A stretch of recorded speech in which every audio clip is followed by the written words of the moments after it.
You recently were in the news at the time when we were getting crosswalks erased. Yes, our murals were being erased. Yeah. Can you kind of go through what happened?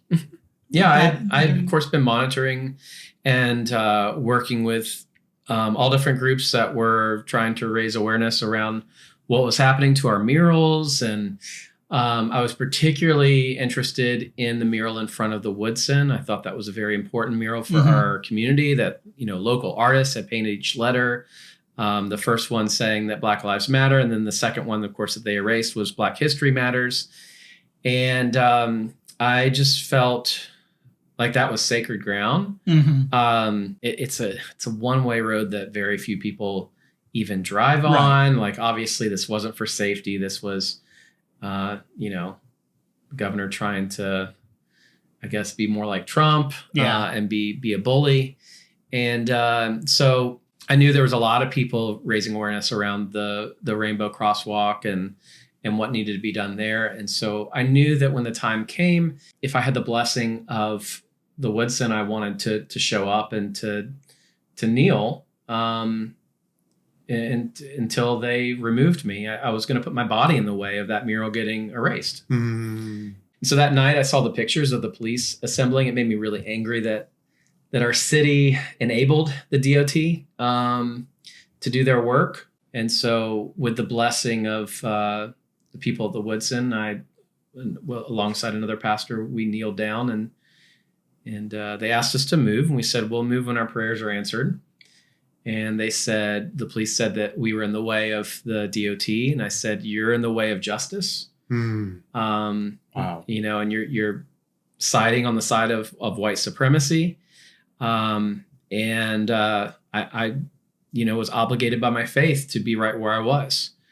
And so eventually they picked us up, removed us, put us on the grass.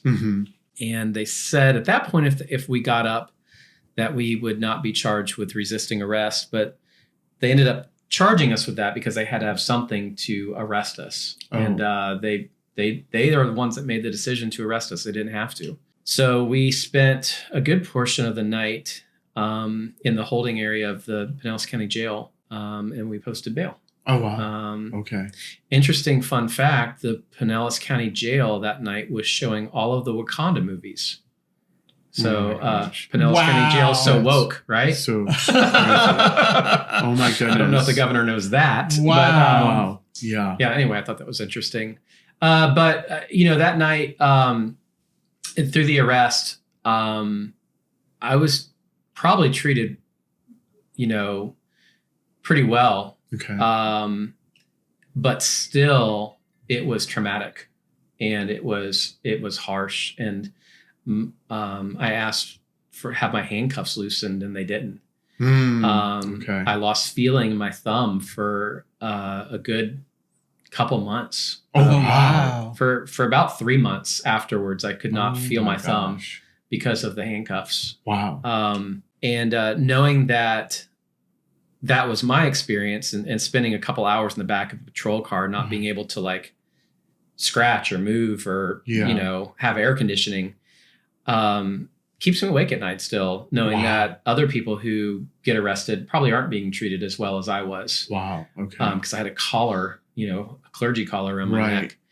And it still keeps me awake at night. Well, thank you for standing up and sharing that story. Yeah, That's for sure. very powerful. Kind of speechless right now, Paul. I know, I am too. I'm like, oh my gosh, what an experience that was. Yeah, I think what really jars me is, like you had just mentioned, the treatment of these individuals that aren't in the public eye. Yeah. Well, we got people, for example, that are unhoused. Our city has arrested 500 in the last 2 years. Their only crime was sleeping. And, all three of us, we have to sleep in order to exist. Yeah. Their only crime is just trying to exist. Right. Right. And their treatment was not, like what I experienced. So I'm particularly interested after my case is done. My case is still playing out in court.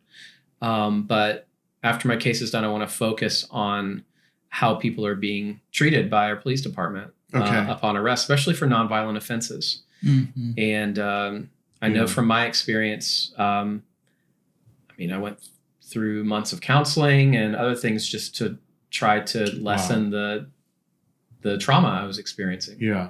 I had a question and I kind of lost it there. So that's really, I mean, kudos to you for taking a stand and advocating on behalf of our community, and all communities, because I feel like, we're at a point in time right now where everything's trying to be erased. It's not just crosswalks, it's history. It's, everything is being erased right now. So to have allies that actually care and stand up for our community means a lot. So from me personally, thank you absolutely so much for what you did. We all will increasingly have to make those decisions about when we need to stand up or take a knee or whatever, because that's just the world we're living in.